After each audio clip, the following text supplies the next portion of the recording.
beauty before age. Yeah. Welcome.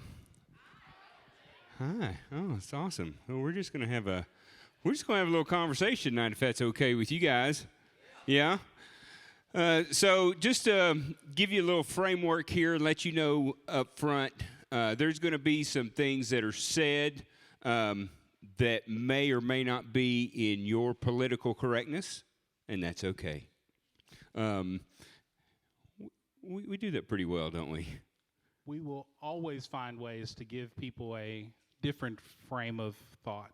That's true. That is true.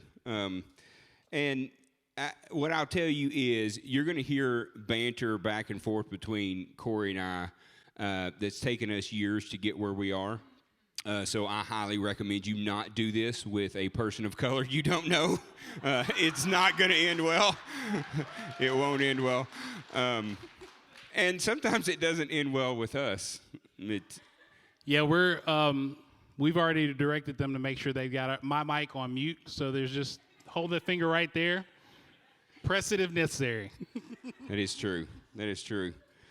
Well, let's just go ahead and roll right in, and actually before we get started, let me pray for you guys, and then we'll get rolling with a couple of Bible verses, and then we'll get right into our topic. Okay. All right.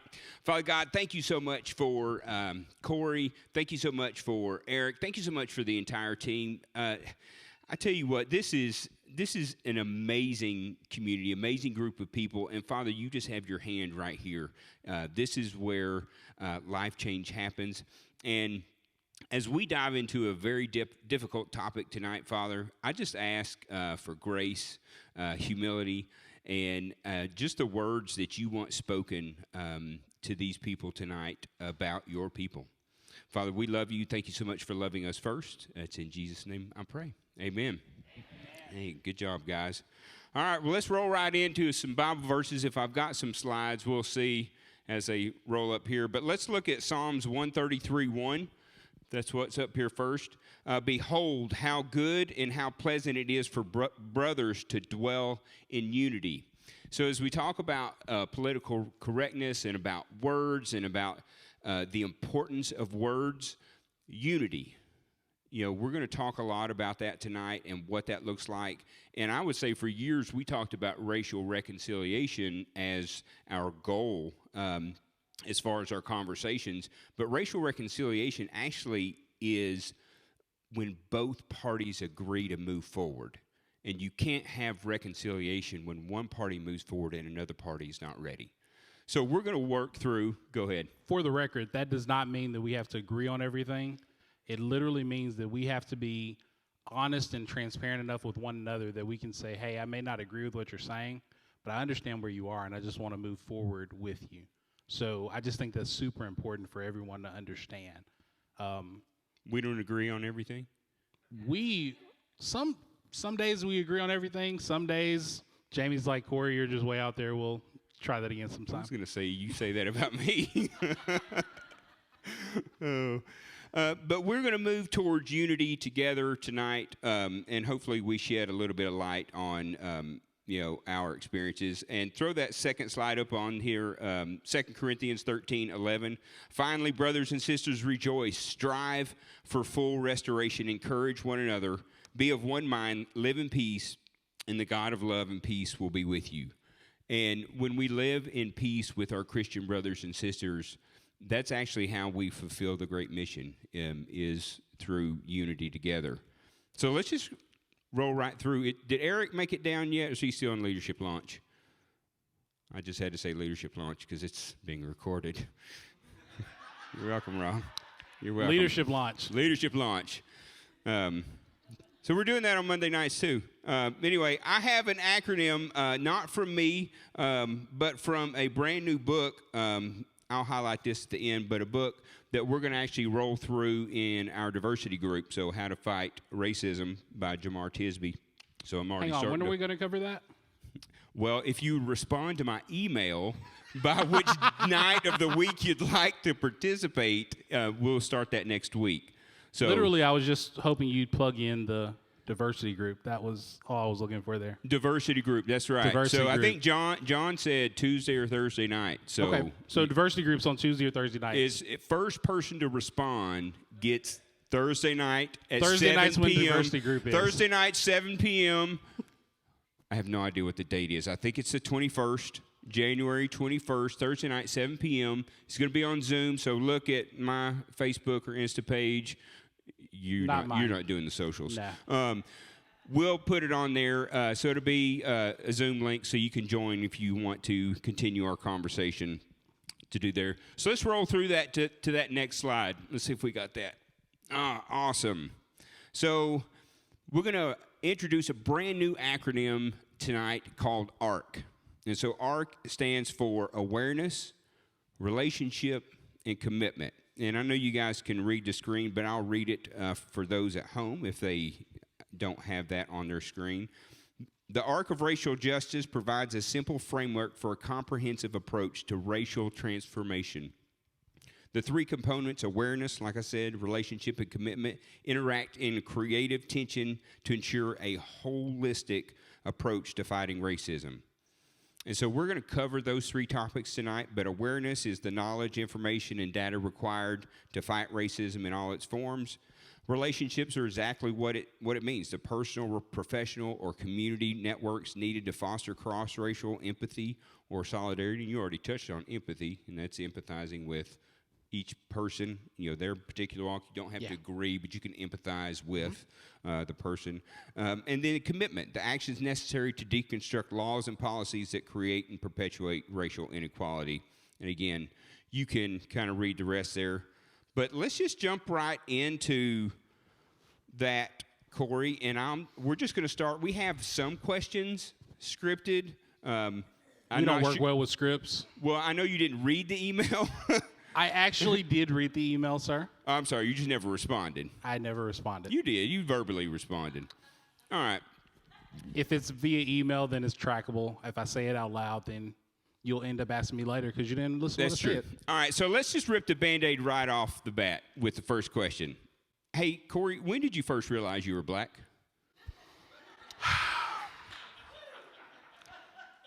So contrary to popular belief, I was raised with the whole, black is beautiful idea, all those wonderful things that you tell people when they're super young. But my very first realization that my skin color can be accepted or cannot be accepted was shortly after I moved to Knoxville.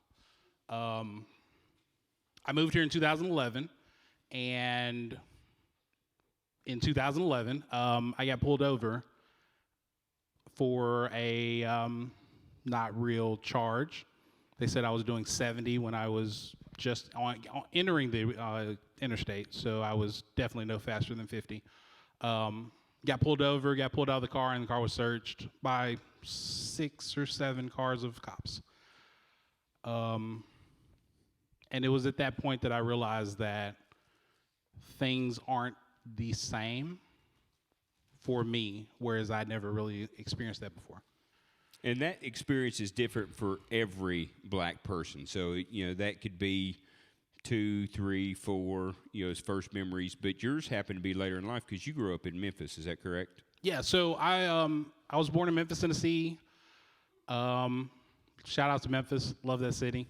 And I had never really worked in circles that didn't involve a lot of people who look like myself. So the first interaction I had with a number of people who didn't look like me was, when I moved to the other end of the state. I got you. Which was weird because looking back, I'm like, how did that happen? But I guess things happen. So it was just a wake-up call. Because even in that experience, it was never a very hostile one. It made me super uncomfortable. But my brother, who was 9 years ago, 12, he actually stood and did card tricks for one of the officers while the car was being searched. So I was sitting here and panicking because, all my things are being pulled out of my car.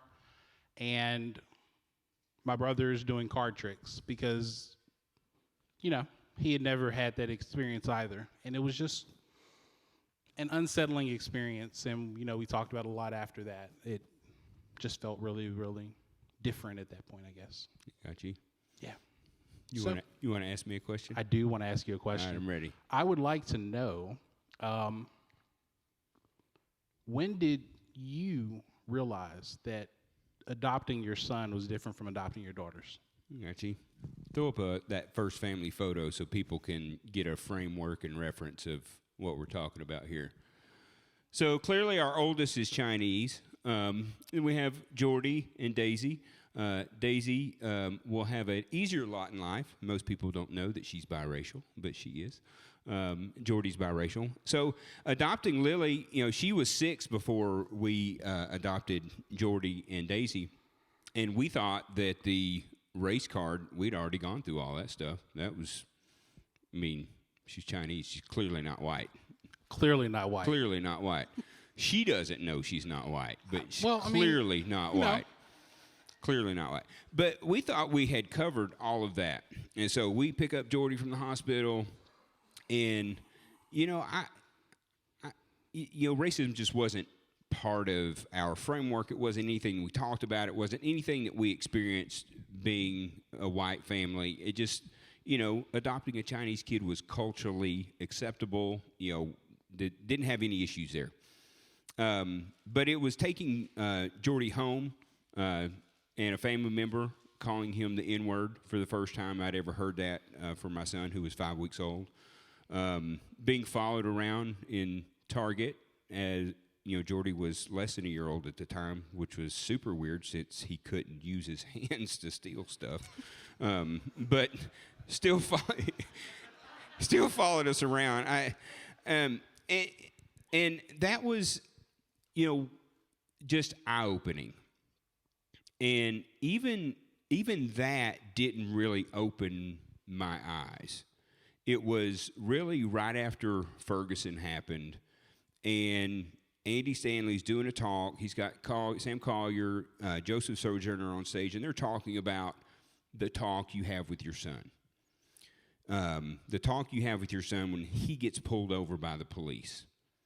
And Andy, as a white man, he's like, you pull over, you get out of oncoming traffic so that you don't cause any traffic incidents. And Joseph and Sam are just losing their minds, and they're like, that's not the talk we have with our sons. And so they go on to explain what you do as a black man when you get pulled over by the police. And I'm like, okay, if I don't know that, what else don't I know? And that has catapulted me on a journey that I just can't get enough information. And so I'm really asking anybody I can, questions, inappropriate at times, forward at times. I overstep relationships often. You're doing better about that, though. I am doing just want better. You to know. I am doing better. For the record, we hadn't had one of those super uncomfortable, oh my gosh, I can't believe this would happen conversations in a while. So, well, good job. I'm growing. Every year I grow. But yeah, it was. I'm just still on this journey, and I don't know that I ever will get there. But here's what I do know: is that Jordy is my son, and I'm going to do whatever I can to make his world better than it was.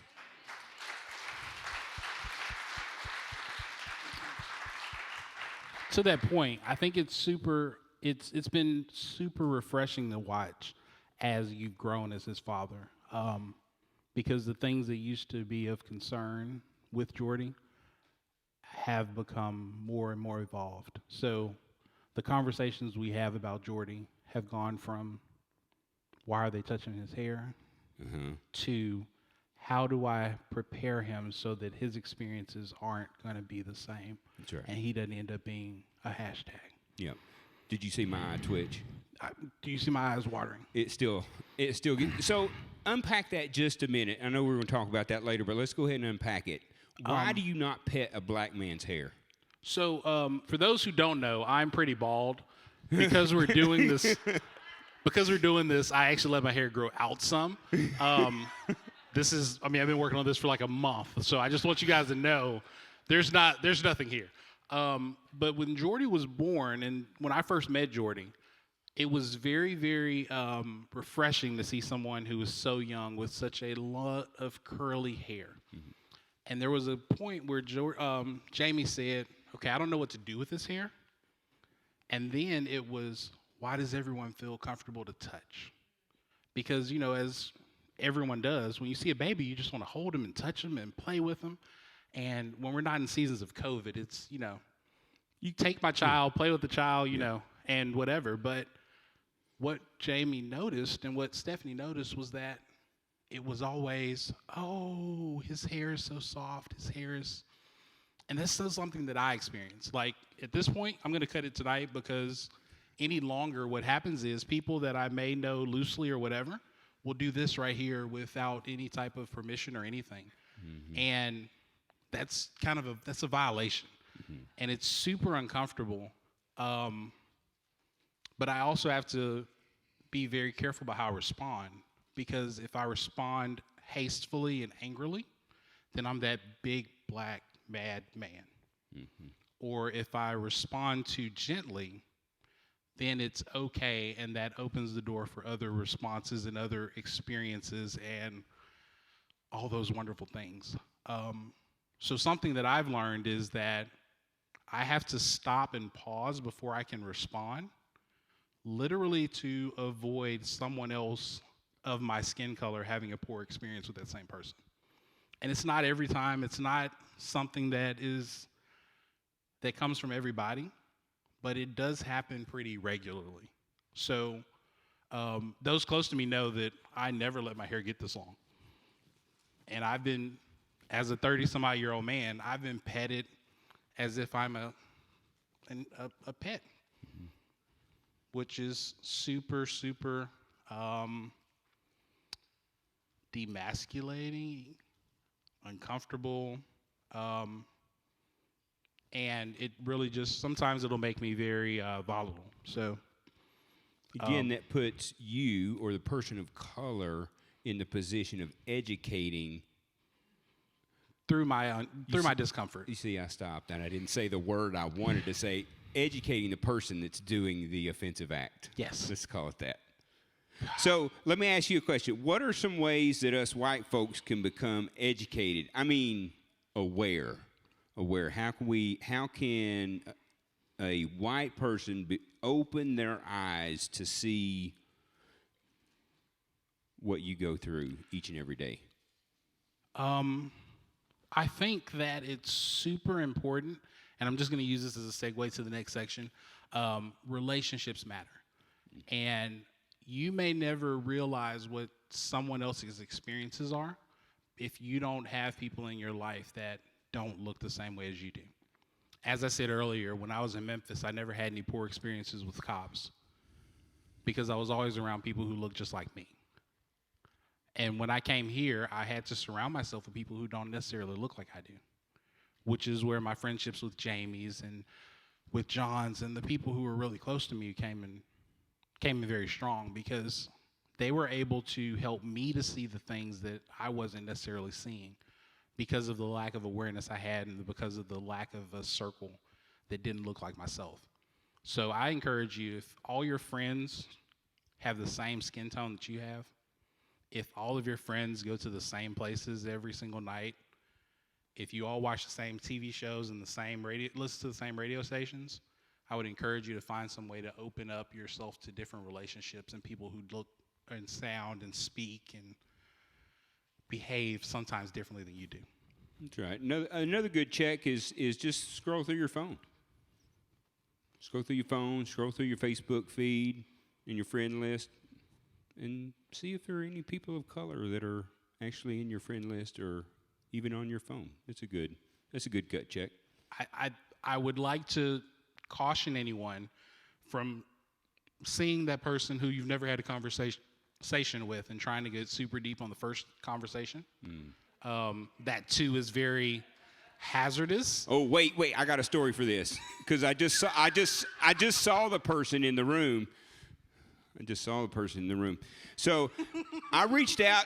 It wasn't you, Eric. I reached out to this man and just via text. We didn't know each other. Like, I knew his name and he knew my name, I think. And I texted him, and it took him like 3 hours to respond. And my text was just basically, hey, I want to kick it. I want to talk a little bit about race. And he didn't respond on that. Oh, there, I did it again. I've overstepped. Come to find out, 3 hours is pretty quick. Pretty quick response. But anyway, he finally did respond. I would call us friends. Would you call us friends? Yes, you would. He knew who I was talking about. I think it speaks a lot about the friendship that the three of us have, because all three of us knew immediately as soon as he said text message who we were talking about. Absolutely. Well, listen, he doesn't get up until 1 or 2, so it was probably still early. It was early. It was before lunch. I apologize. Probably woke him up. All right, let's move right into relationships. Why are we friends? That's a great question. So, I actually been thinking about this quite a bit, actually, and I'm trying to go back to the first time we met, and I can't remember a time in my life before you, Corey. When I read your email, I saw that question, and I too said the same thing, is that I don't remember a period. Like, I remember a long time ago, before I moved to Knoxville, but I'm pretty certain that I had been in Knoxville at least 2 years before our friendship started. And I don't really remember a time when I was here when you and I weren't close. I have a theory. I think that you saw white people with this black baby, and you sprung into action is what I think happened.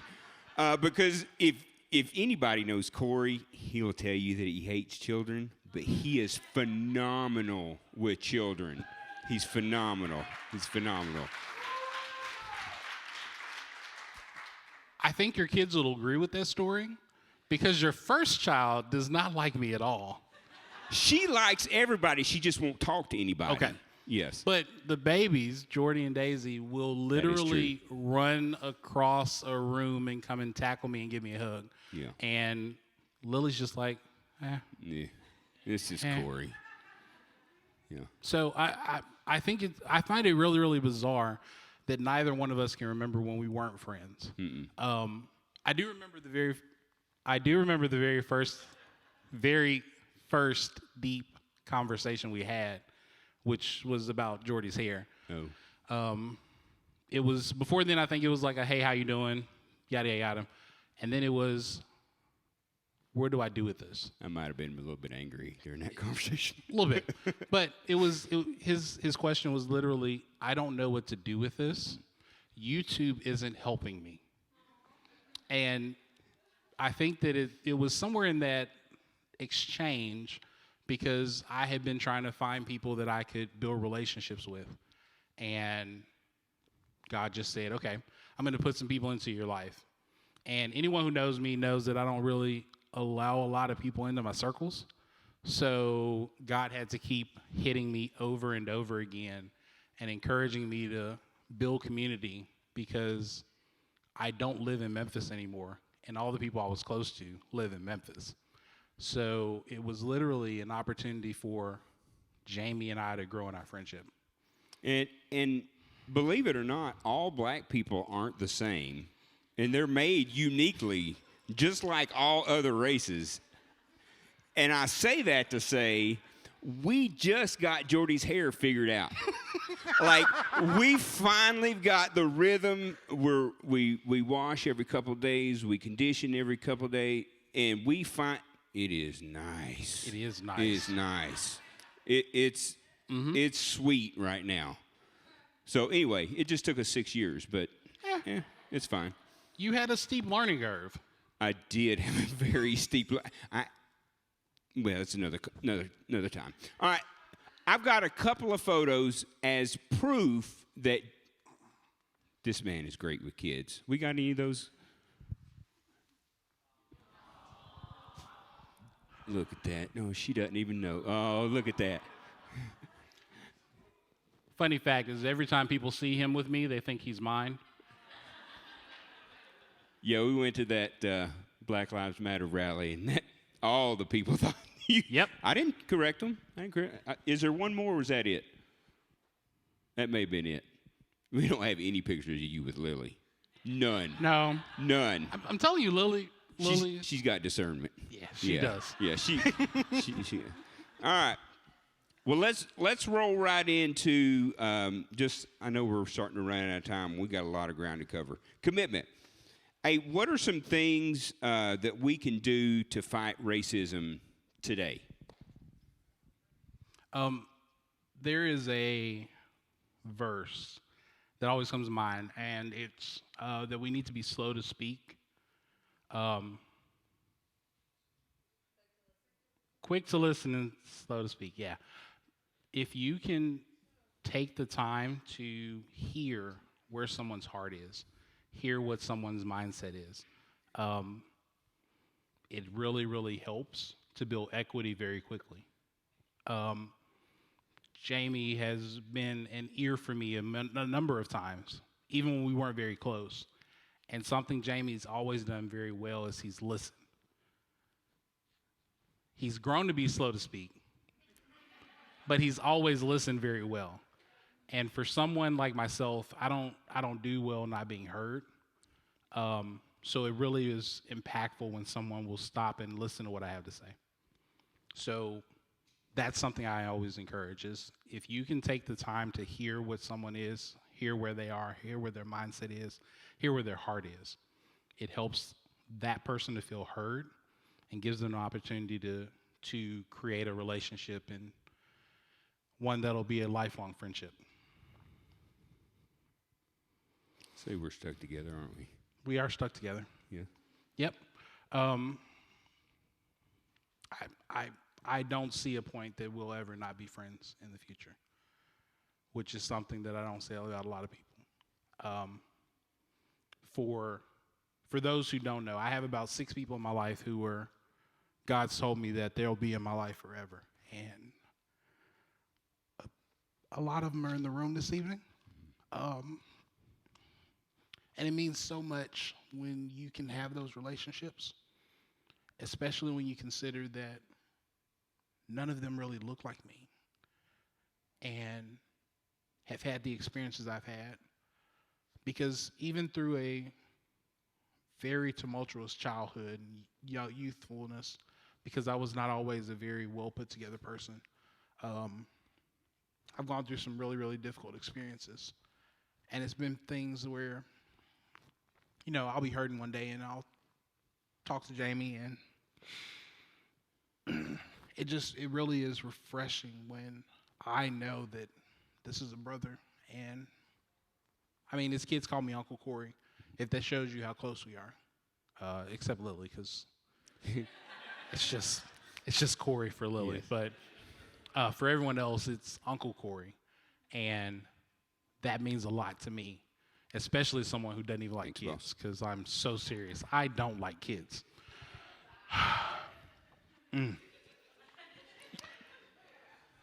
Anyway, Jamie. Yes, sir.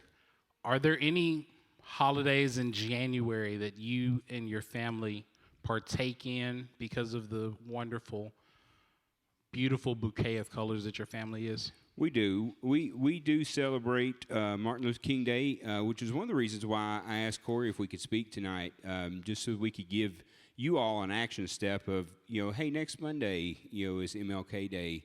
And that's a great first step for anybody.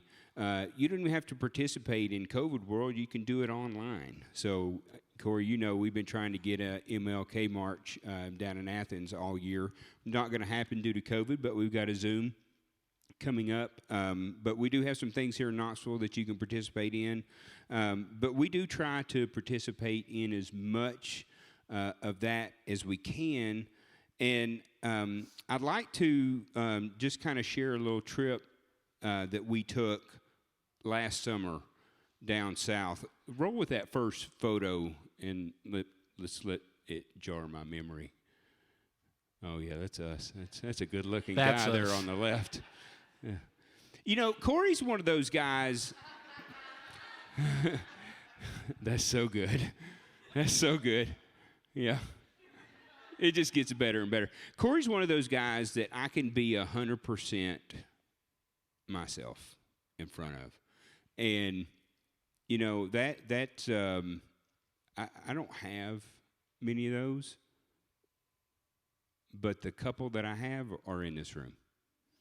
And, you know, that is invaluable, not just as a man or, you know, a person or even as a pastor. It's just invaluable just to be able to have that person or those persons that you can just, man, it's just everything. All the ugliness is just there, and he just loves me anyway. Roll to that next slide. So we wanted to take a trip just to kind of explore some more things about MLK. I'm waiting for the next clip because I can't remember which one starts off our trip. So before you went on this trip, Jamie and I did a lot of research because you have to have knowledge in order to be able to be active. So we literally spent a lot of time going over how many items he could fit into a weekend trip with the family. And it was, well, if we eat as we drive, then we can stop at this point. And then if we only stay here one night as opposed to two, we can move to the next city, and then we can start at 7 a.m. instead of 8 a.m. It was jam-packed. I don't know if they're going. I don't know if Corey got them loaded. It's fine. It's fine. I'm just going to keep going. So anyway, so we took a trip down south, and we went to Birmingham and Montgomery, and then on to Selma on our last day. And in Birmingham, we took a tour of the museum there. We went to the 16th Street Church and took a tour there. And again, just giving my kids the experience and the knowledge of what Jordy and his ancestors have been through. And I'm telling you, there's just something different in Alabama. It feels different. Being there, walking the same footsteps as Dr. King, Rosa Parks. I mean, you just name it. It really changed the trajectory of our family. Being able to be there and smell the same smells, and I want to really kind of end on our time in Selma. And for show of hands, does anybody know what Bloody Sunday is in the Edmund Pettus Bridge? All right, so we got a few. Mike, you don't count. We knew you knew. So we're in Selma, and this happened so many decades ago. We go across the bridge, and we are legit the only white people around.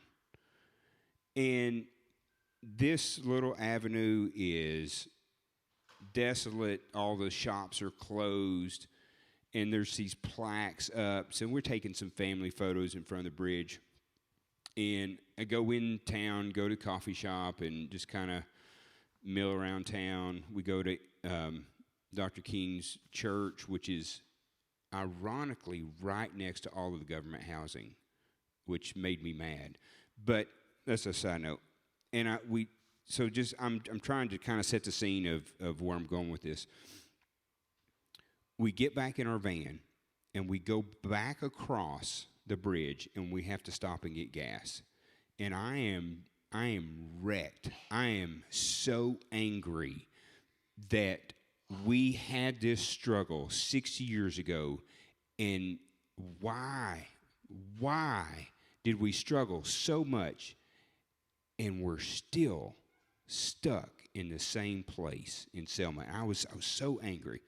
So I pull up to the gas station, the only white people, and as a father, so I'll say this as a father first, when you're stopped at the gas station, you look around and you assess the highest risk, and you keep an eye on that person.